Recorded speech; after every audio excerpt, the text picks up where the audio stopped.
Ang pulong sa Dios buhi og nagalihok nga gamhanan.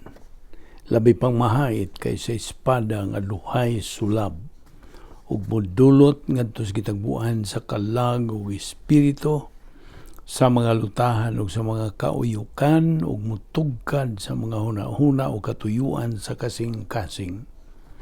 Ang tibuok nga kasulatan gipaginhawa sa Dios ug may kapuslanan alang sa pagpanudlo, alang sa pagpamadlong, alang sa pagpanulid, ug alang sa pagmatuto sa pagkamatarong aron ang tao sa Dios mamahingpit, masinangkapan alang sa tanang maayong buluhaton.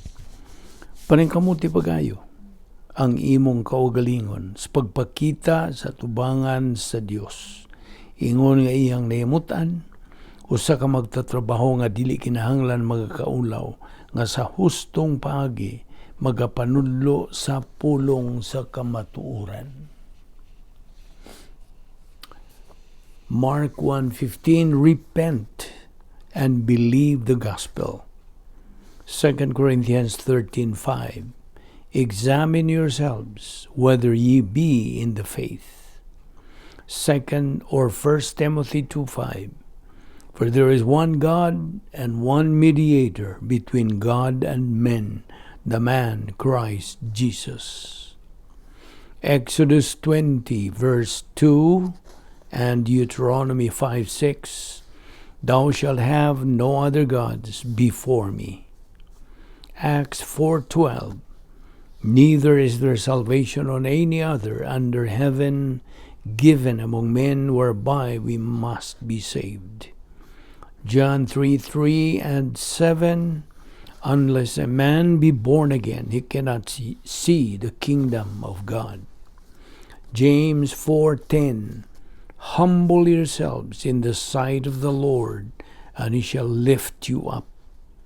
Psalms 37:4, take delight in the Lord, and he will give you the desires of your heart.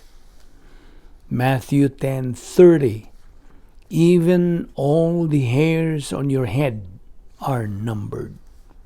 Sa dili pa kita magapadayon sa atong pagtuon sa pulong sa Dios ni ining adlaw, sama sa nandan gikinahanglan natong pagsusi sa atong tagsa kakalagon ana pa bagay mga sala nga anaa diha kay kini mahimo lamang babag sa atong ginabuhat adlaw-adlaw pagtuon sa pulong sa Dios.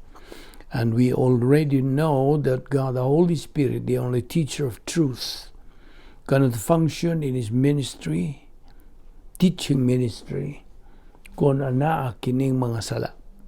Busa ang mando sa Dios, ato kining hinganlan, ato kining isugid, ato sa tubangan sa Dios, homologeo, ato hinganlan, cite, enumerate, admit, and isugid ngadto sa tubangan sa Dios pinagi sa paggamit nato sa prinsipyo sa 1 John 1:9 nga nagaingon, if we confess our sins, God is faithful and just to forgive us our sins and to cleanse us from all unrighteousness.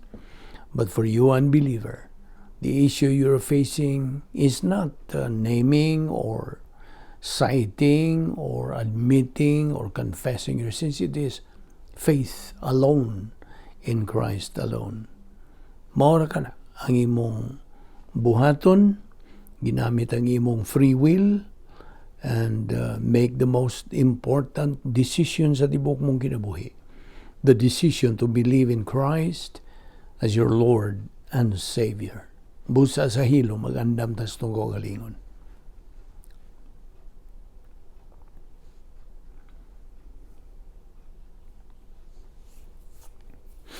Let us pray. Amana mong langit nun, salamat ni ining lain na sab nga higayon. Sa imong pagdala ka na mo din here, aron kami makapadayon sa pagtuon sa imong pulong, which we call our spiritual momentum. Uban ni kami karon, pinagis pagtudlo ka na mo sa balang Espiritu Santo sa imong mga kamatuoran. Naot nga kini mahimong panalangin sa among tagsatag sa kinabuhi. Og nakampo kami nining among mga subscribers nining ministry.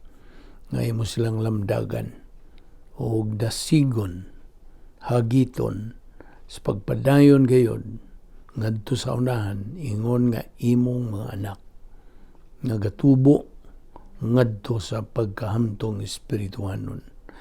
Kining tanan namong ipasalamatan sa ngalan ni Ginoong Hesukristo. Amen.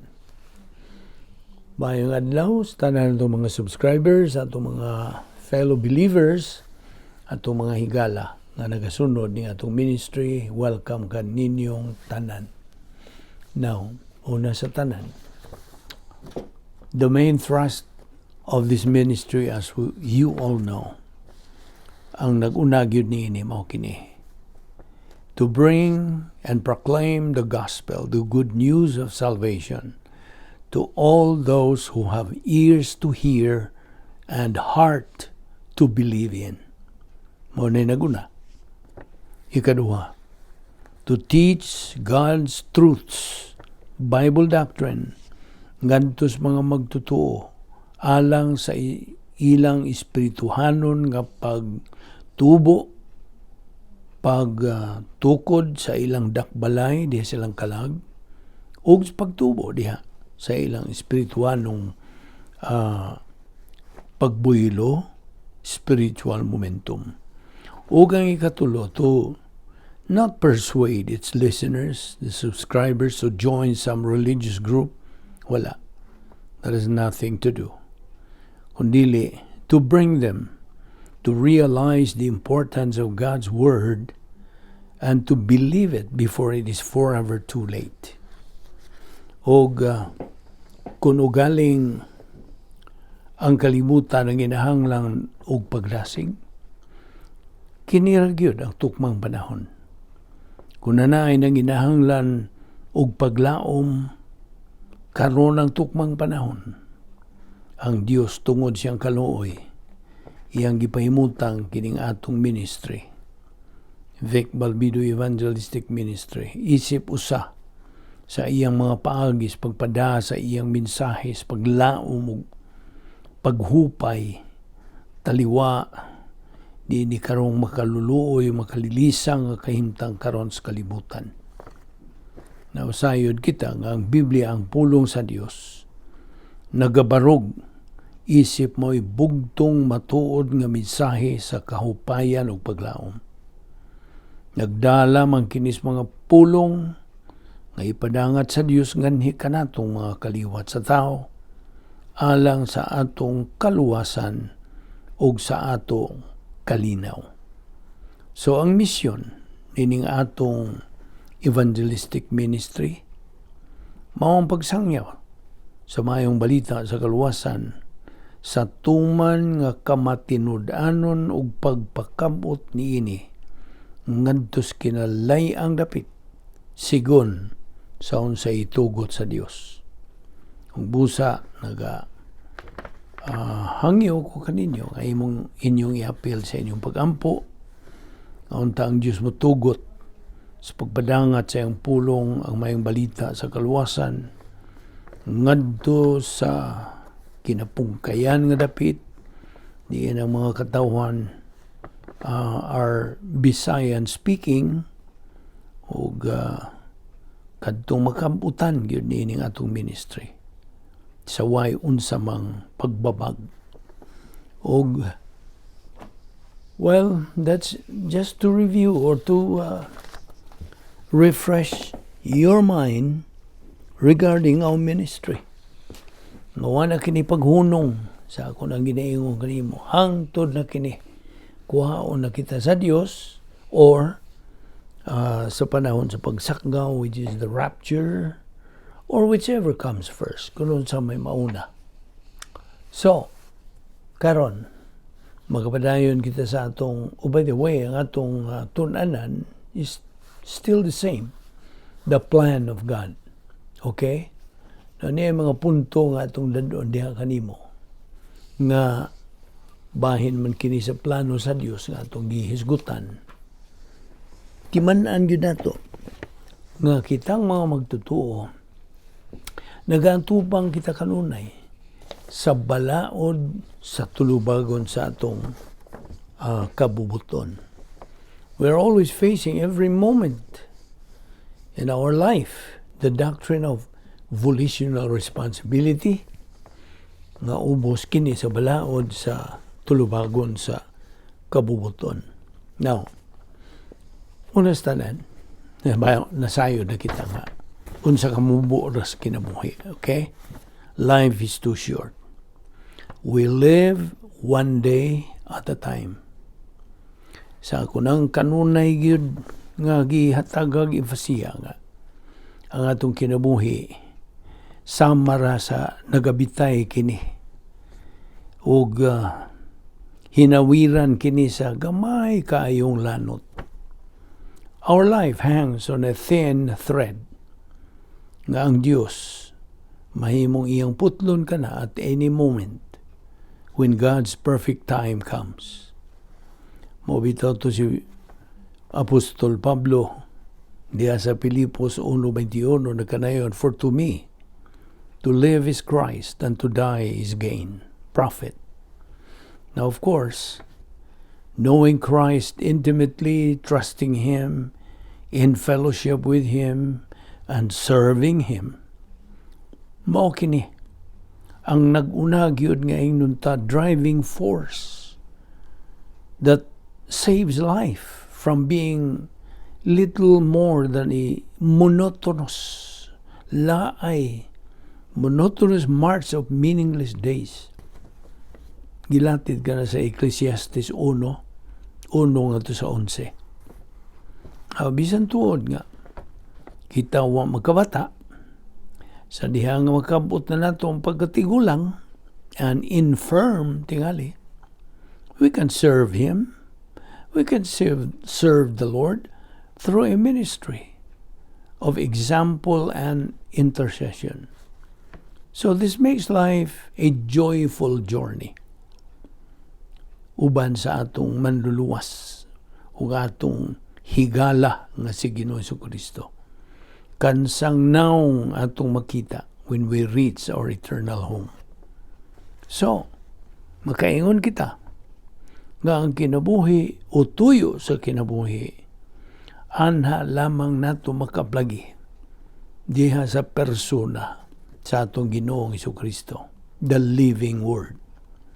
We have to equally love the written Word, Bible doctrine, pinagis pagtuon, pagkaton, pagtuo, paggamit nini sa atong kinabuhi. On a daily basis ang atong pagtuon nini. That's the perfect method, the process to make Christ real to our life. Sayod na kita niya na. Ako lang kining gilabas sa imong panumduman. Nga kining atong gibuhat na daw magtuon sa pulong sa Diyos mo, kini ang proseso nga mahimong klaro tataw tinaw na gyud buhi si Ginoong Jesucristo sa atong kinabuhi. So, because life is fragile, and in fact, sa atong makita diya mabasa diya sa Santiago 4:14, you are a mist that appears for a little while and then vanishes away. Kaya si Santiago likens our lives to what? Vapor. Sa ibinisayag vapor, alisngaw, a mist. Niya kita karon, ugma, wana. Kaya abinimo, sa ato nang ginaingon kanimo, nga ang Diyos, ana ay 7,000 ka mga saad, nganhi ka nato, and that is grace. Besides, God has more promises in eternity. Now, of course, kinikalibutan na mahanaw man, heaven and earth will pass away, but my word will never pass away. Matod pa ka na sa Diyos. Everything in this world changes, right? Ang atong panit, musugod na kinig kanang pangunot, you see, our skin begins to wrinkle gradually, anam-anam. Ang atong bukog, magkasamot na kini og kaluya, We are heading to our old age. Every day, we are getting closer and closer sa atong lumnganan. Gusto? Kaya binimo, kini atong kinabuhi is just a passage of time. Apan ang atong kalag will live forever. Dili na ka na dili na ka na mamatay. Hangtod na ka na sa kahangturan. Nobody in this world is going to reach the next millennium of the 22nd century. Kitang tanan will all check out from this world one way or another within this century. Basta? Well, alang ka na ako, I plan to wait for the rapture. But God's timing is what? Perfect. So, kitang tanan kinahanglan andam. We have to be ready all the time. Unsaon to pagandam sa itong kaugalingon? Sa paglukop sa atong huna-huna, puno kinis huna-huna sa pulong sa Dios ug paggamit niini sa atong adlaw-adlawng kinabuhi. Let us count our blessings, birthday by birthday. Apanalang kanimo dili magtotoo, you have to appropriate to God's mandate to believe in Christ. Acts 16:31. Well, mao kana ang atong pagpahinomdom kanimo. Unsa ka mubo ra gyud ay ni atong kinabuhi. Og labot pa ni kahuman sa atong kinabuhi, matubang na kita. Kitang mga magtotoo. I'm addressing this to our fellow believers. Inigbiya na ito ning kalibutan na matubang kita sa Dios. O kung iabot kita sa rapture, then mubanos dayon ang gitawag nato og unsa judgment seat of Christ. Finally, kini nga atong gihisgutan nga judgment seat of Christ, kini dili pag yun ni final. It's not the final. But just, yes, kung maghisgot kang final, it is the final evaluation nato ng mga magtotoo immediately after the rapture. Okay? Now, sa diyang si Ginoong Kristo mo himo og pagtasal when He evaluates sa atong mga kinabuhi, natong mga magtotoo, og mo ganti, muhatag na sa ganti nga ni kanato accordingly. Iya kining buhaton ingon nga maghuhukom. He does so as a judge, as the Chief Justice of the Supreme Court of Heaven. Diya sa Juan 5:22 nagkanayon kini. Pulong sa Dios, for the Father judges no one, but has committed all judgment to the Son. So, si Ginoong Kristo will function as a judge because ang tanan natong mga Diyos nung nga panalangin, in fact, all imputations, gikan kini sa hustisya sa Dios. Ang Dios mahimaya in demonstrating His ability to bless man totally, nga way kompromiso ngadto sa iyang Diyos nun nga pagkamatarong.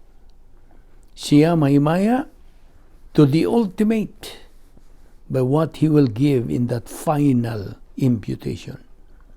Walay magtotoo, ubos nining katuigan sa simbahan, paghimuan o pagtasal until the entire royal family has been formed. Ang gitawag nato corporate completion of the body of Christ.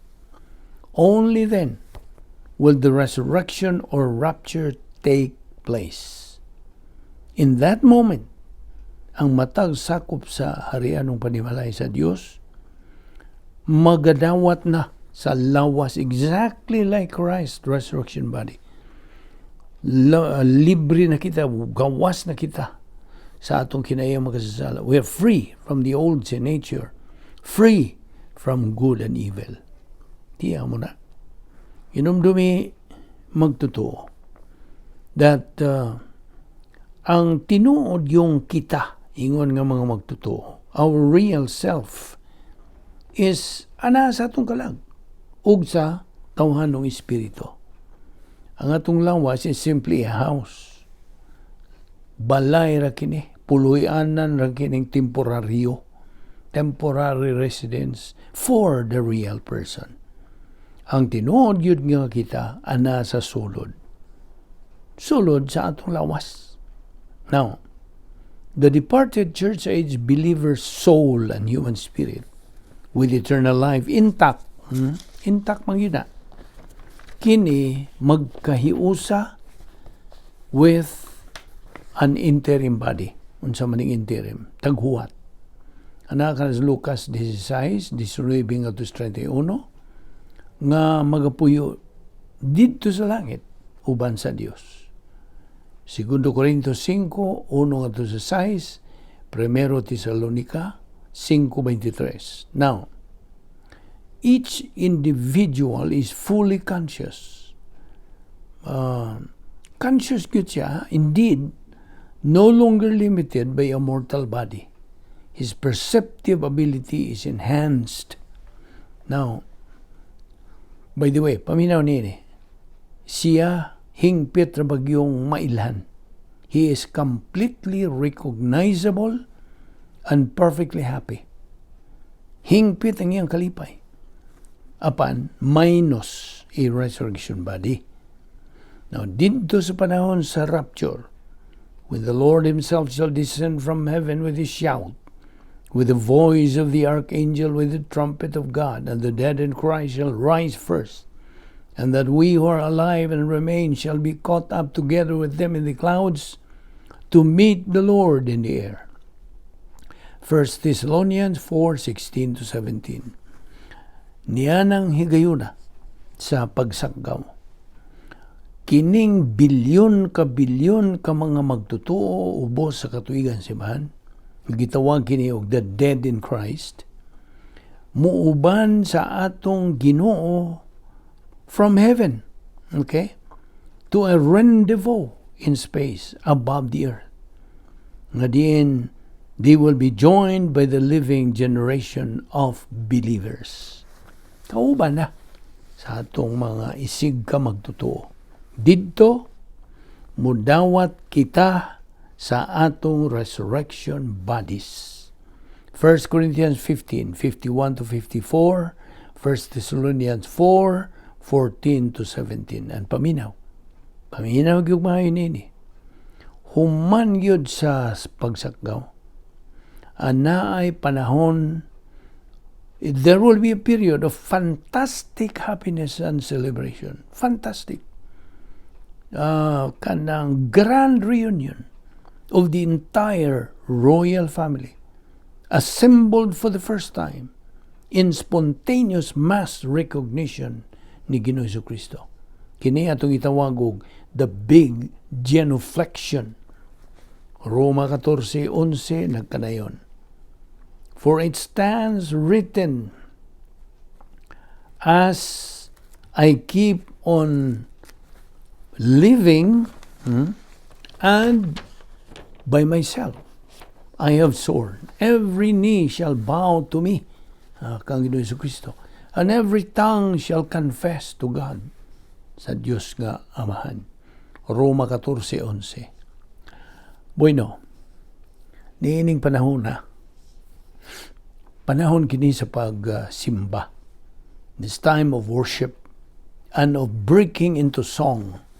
Kini mao ni mo culminate sa diha nga si Ginoong Jesucristo mo mangu sa tibuok nga royal procession balik ngadto sa langit. Okay, sundan niya. With the church age completed, nakumplito naman ang church age, the interrupted age of Israel, kadtong 7 ka tuig nga nahunong, interrupted age of Israel will resume for its final 7 years. Naka na mabasa di sa Daniel 9:24-27 o kini gitawag sa eschatology as the tribulation.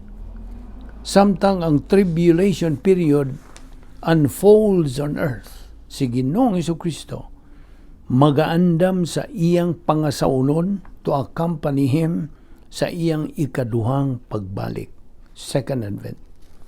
Now, kung ikaw, lanti pang imong pangunahon na if you are smart, unsa may title for the royal family in heaven? Unsa man?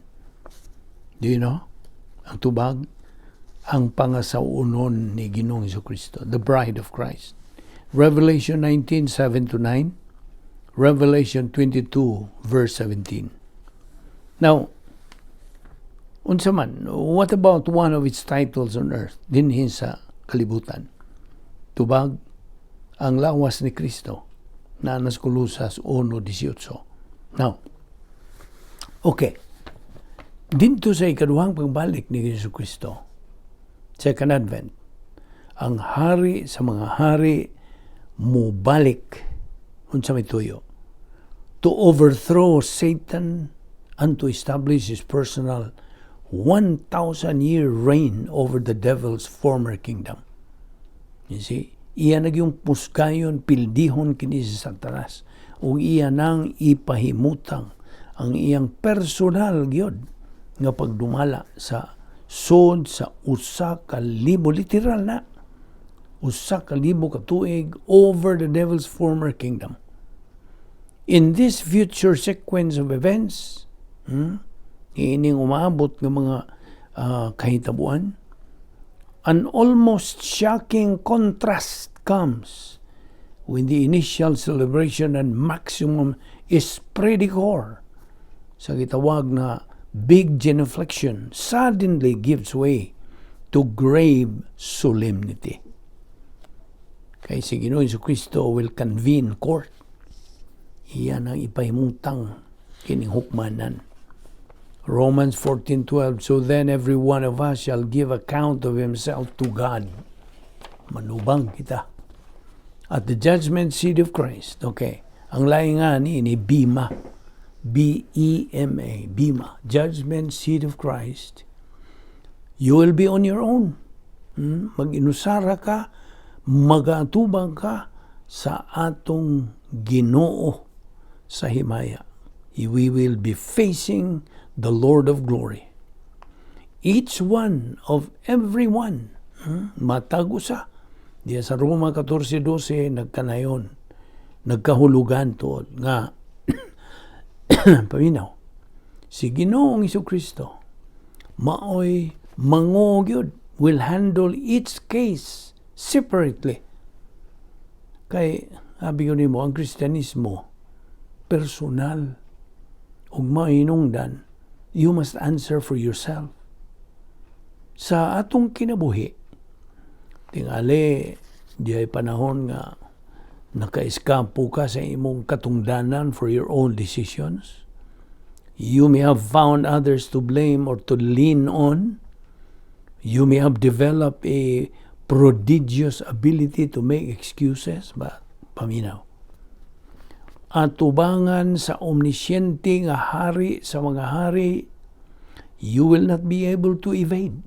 Di ka na maka-eskampo. To compensate, to laugh it off, to find an excuse, wala na. Kaya nga no, He has all the facts. Ang ebidensya is all in the mind of Christ. Nasa una-una ni Ginoong Jesucristo, nasayod sa matag, huna-huna, atol sa imong every moment on earth. Kung paminaw, kung ang doktrina anaa diha sa imong kalag, He recognizes His own thoughts in you. Mahibawaan yun. Sayod siya sa tinuod nimo nga pagtagad ngadto siyang pulong. If you think you can keep secrets, any secrets from God, forget it. He perfectly knows your soul. Sayod yun siya. Nakailag yun siya sa hingpit. Your every thought, matag una. He has ever known all of them for billions and billions of years. Kung ikaw nagatindog diya sa tubangan in front of the very person who provided the means of overcoming even legitimate excuses. Jadi ang magatubang ka kaniya, ang imo ra gyud ikasulti mao kini.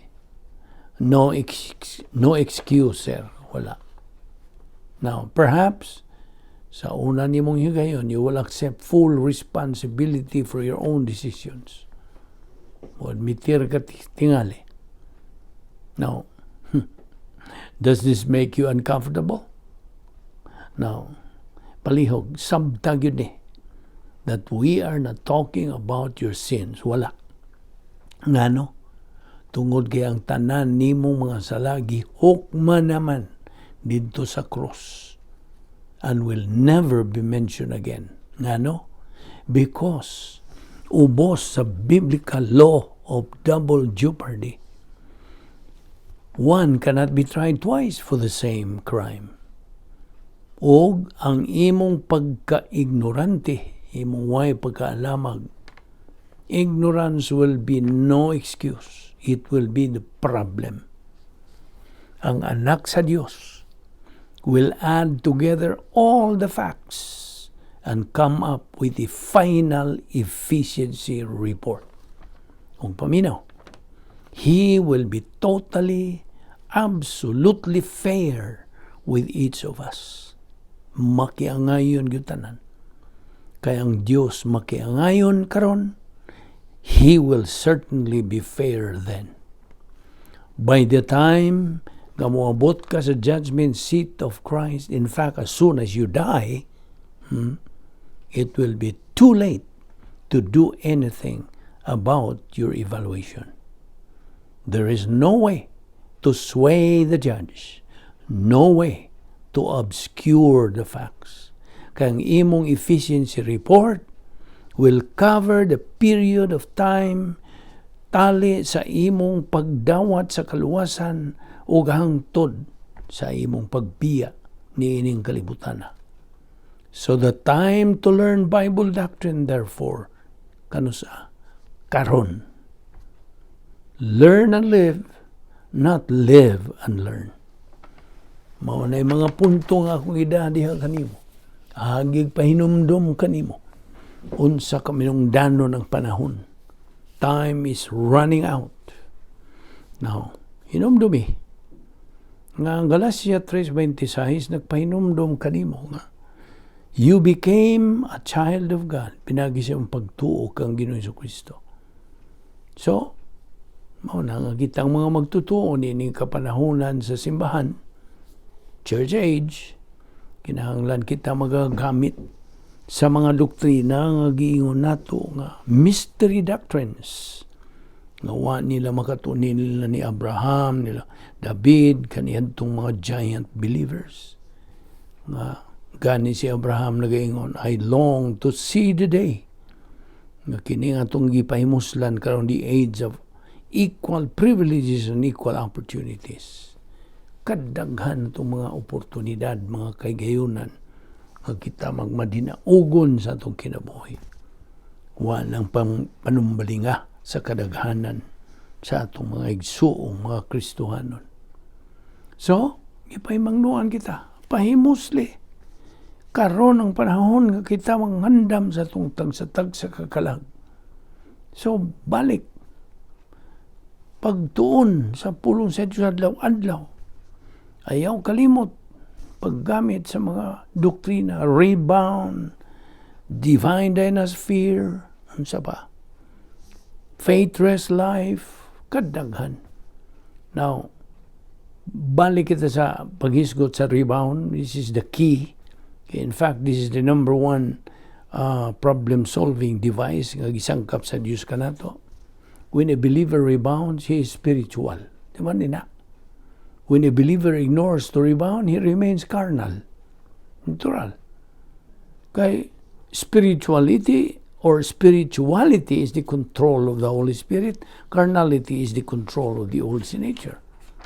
So it's impossible for a believer to please God kung siya gidumala sa iyang kinaiyang makasasala. Imposible. Yan ang igayon nga imong gidawat sa Ginoong Kristo nga imong manluluwas. two major things happen to you. Permanent and temporal. Permanent, eternal relationship with God through faith in Christ.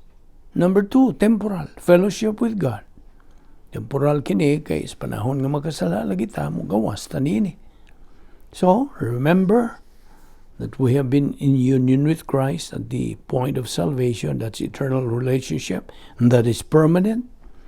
And on the other circle, bottom circle, is fellowship with God, which is temporal, temporary. So mo na nga, we have to use 1 John 1:9 aron kita makibalik. Yan ang atong pakigabitay sa Dios. So don't hesitate to use rebound. Apostle Paul was telling the Corinthian believers, diya sa 1 Corinthians 3:1-3, to be spiritual. O pagpadayon sa ilang pagkaton, pagtuon sa pulong sa Dios. So, they can get through them, teach them advanced Bible doctrine. Mo to'y pasidaan ni Pablo. Kaya sa man niya pagtudlo sa mga advanced Bible doctrine kung mga bata pa malagi sila nga mapay buot. Kasi mo to'y gisulti ni Pablo. So, nagpabilid ba silang sarkikoy? Numdong ka sa sarkikoy? Carnal believers man. Now, of course, we are studying here God's plan. So, atong may bawan unsaon na ito pag kinabuhi. Nining maong paagi sa Kristuhanon nga pagkinabuhi. Sa ito na ginayong kanimo, ang paagi sa Kristuhanong kinabuhi, dili kini kasagaran nga matang sa pagkinabuhi. Ug mahinungdan nga nanginahanglan kini og di pod kasagaran nga paagi sa pagtuman. Now, kita kung mga magtutuo, do natin kapilian whether we want to become a winner believer or a loser believer. It's all a matter of choice. You see, we have already studied the fact that ang usa ka tawo nga motuo kang Ginoong Kristo nga iyang manluwas, na nag-iya siya duha ka mga butang. Dihay duha ka mga butang nahitabo diha kaniya, union with Christ, that is eternal, and fellowship with God, which is temporal. Kining duha ka mga butang had changed that person automatically at the moment of salvation. Makausab. Now, ang usa ka magtutuo who does not know this particular doctrine mentioned above, unsa man ni siya. Ang magtutuo ba nga wa gyud siya alamag kay negatibo man lagi siya, this believer. He is a confused, disoriented, disorganized person. Bisan tulog siya magtutuo na. Luwas na nga tao. Hinumdumi gining maong kaning